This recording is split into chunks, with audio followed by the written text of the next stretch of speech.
Hello everyone. अगर आप TGT social science की तैयारी कर रहे हैं तो ये वीडियो आपके लिए गेम चेंजर होने वाली है, क्योंकि आज हम सॉल्व करने वाले हैं डीएसएसबी प्रीवियस ईयर पेपर 2014 का पार्ट 2, जो क्वेश्चंस एग्जाम में बार बार रिपीट होते हैं। तो चलिए शुरू करते हैं।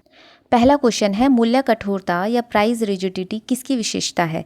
तो बी ऑप्शन राइट है, ओलिगोपोली की विशेषता है। ओलिगोपोली को कहते हैं हम अल्पाधिकार। अल्पाधिकार बाजार में कुछ ही बड़ी कंपनियां होती हैं, जैसे जियो और एयरटेल। यहाँ अगर एक कंपनी कीमत बदलती है तो दूसरी कंपनियां भी तुरंत प्रतिक्रिया देती है, इसलिए कंपनियां बार बार प्राइस चेंज नहीं करती। इसी वजह से कीमतें लंबे समय तक स्थिर रहती है और इसे ही हम कहते हैं प्राइस रिजिडिटी। अगला क्वेश्चन है, फॉरेस्ट राइट एक्ट किस वर्ष पारित हुआ? तो यह पारित हुआ था 2006 में। याद रखना, ये सभी ऑप्शंस जो हैं वो गलत हैं, ठीक है। अगला क्वेश्चन है, मूल्य भेदभाव या प्राइस डिस्क्रिमिनेशन कौन करता है? तो ए ऑप्शन राइट है, एकाधिकार उत्पादक। इसका मतलब क्या होता है? जब एक ही वस्तु अलग अलग लोगों से अलग अलग कीमत पर बेची जाए तो उसे प्राइस डिस्क्रिमिनेशन कहते हैं। अगला क्वेश्चन है, किंग्ड डिमांड कर्व किससे संबंधित है? ये बहुत इंपॉर्टेंट क्वेश्चन है, ज़रूर ध्यान से देखिएगा। ये ओलिगोपोली से संबंधित है। बी ऑप्शन राइट है। अब इसको समझते हैं ये है क्या। ओलिगोपोली मतलब ऐसा बाजार जहां कंपनियां कम होती है लेकिन बड़ी होती हैं और हर कंपनी दूसरे पर डिपेंड करती है। अगर जियो अपना रिचार्ज सस्ता करता है तो एयरटेल भी सोचने लगेगा कि अब कस्टमर उसके पास से चले जाएंगे, क्योंकि जियो का जो है रिचार्ज वो सस्ता पड़ रहा है। मतलब यहाँ हर कंपनी दूसरी कंपनी की एक्शन पर नज़र रखती है।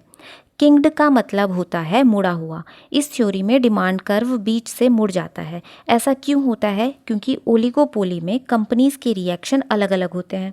इस बाजार में कंपनियां एक दूसरे की चाल पर नज़र रखती है। अगर कोई कंपनी कीमत बढ़ाती है तो ग्राहक दूसरी कंपनी के पास चले जाते हैं, और कीमत घटाती है तो बाकी कंपनियां भी कीमत घटा देती है। इसी कारण डिमांड कर्व बीच से मुड़ जाता है, जिसे कहते हैं किंग्ड डिमांड कर्व। और ये किस में होता है? ओलिगोपोली में।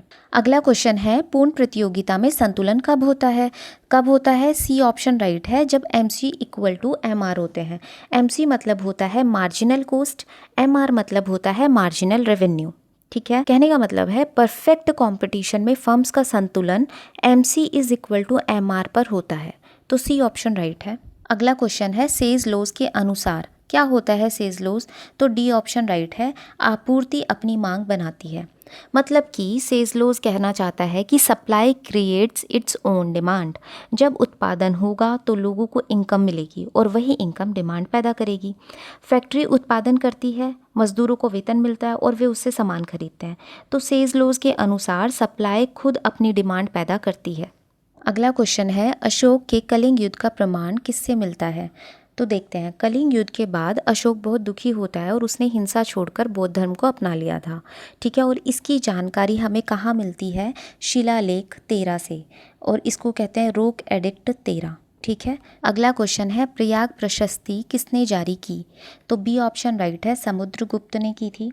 प्रयाग प्रशस्ति समुद्रगुप्त की विजय और उपलब्धियों का वर्णन करती है, और इसे किसने लिखा था? हरिसेन ने लिखा था।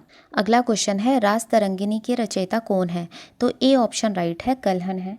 अब क्या था? रासतरंगिणी कश्मीर का इतिहास बताने वाली प्रसिद्ध पुस्तक है और यह बुक संस्कृत भाषा में लिखी गई है। अगला क्वेश्चन है, food corporation of India FCI की स्थापना कब हुई?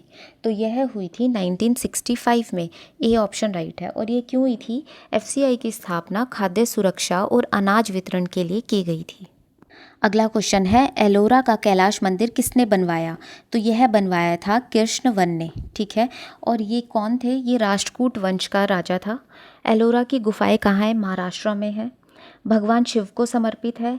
एक ही पत्थर को काट के बनाया गया है। अगला क्वेश्चन है, लाख बख्श की उपाधि किसे दी गई है? कुतुबुद्दीन ऐबक, इल्तुतमिश, अलाउद्दीन खिलजी या फिरोज शाह? तो ए ऑप्शन राइट है, कुतुबुद्दीन ऐबक। इसे गुलाम वंश का संस्थापक भी माना जाता है। लाख बख्श का मतलब होता है लाखों का दान देने वाला। इसका नाम क्यों पड़ा? वह बहुत दानवीर था, गरीबों और विद्वानों को खूब धन देता था। अगला क्वेश्चन है, मोहम्मद बिन तुगलक ने राजधानी कहाँ स्थानांतरित की? दिल्ली से उज्जैन, दिल्ली से देवगिरी, दिल्ली से मथुरा या दिल्ली से इलाहाबाद? तो बी ऑप्शन राइट है, दिल्ली से देवगिरी। ठीक है। बाद में नाम चेंज हुआ, देवगिरी का दौलताबाद रखा गया। उसे लगा कि भारत के बीच में राजधानी होगी और नियंत्रण आसान होगा, लेकिन समस्या हुई, लोगों को बहुत परेशानी हुई, लंबी दूरी और गर्मी और पानी की समस्या थी। आखिरकार उसे वापस दिल्ली आना पड़ा। तालीकोट का युद्ध किसके बीच हुआ? किसके बीच हुआ था? ए ऑप्शन राइट है, विजयनगर और बहमनी के बीच हुआ था, जिसमें विजयनगर जो था वो हार गया था और इसे राक्षस तंगड़ी का युद्ध भी कहा जाता है। और ये कब हुआ था? 1565 में। अगला क्वेश्चन है, पानीपत की पहली लड़ाई किनके बीच में हुई थी? बाबर और शेर शाह, बाबर और राणा प्रताप, अकबर और हेमू, या बाबर और इब्राहिम लोदी? तो डी ऑप्शन राइट है, बाबर और इब्राहिम लोदी। कब हुई थी ये? 1526 में हुई थी। इस युद्ध के बाद भारत में मुगल साम्राज्य की स्थापना हुई और इस युद्ध में तोपों का प्रयोग किया गया था। अगला क्वेश्चन है, बीदर का प्रसिद्ध मदरसा किसने बनवाया था? तो ए ऑप्शन राइट है और ये बहमनी साम्राज्य का प्रसिद्ध मंत्री था। अगला क्वेश्चन है, Tata iron and steel company की स्थापना कब हुई? 1907, 1910, 1900 या 1903 में हुई थी? तो ए ऑप्शन राइट है, 1907 में हुई थी। अगला क्वेश्चन है, प्लासी का युद्ध किस वर्ष हुआ था?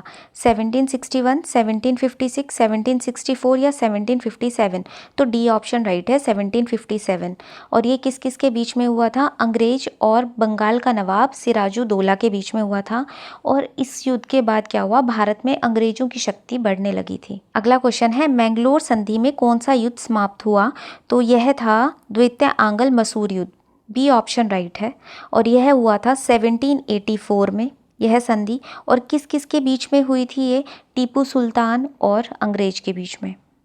अगला क्वेश्चन है, स्थायी बंदोबस्त किसने लागू किया? Permanent settlement was introduced by? तो बी ऑप्शन राइट है, लॉर्ड कॉर्नवालिस ने किया था और यह भूमि राजस्व व्यवस्था थी।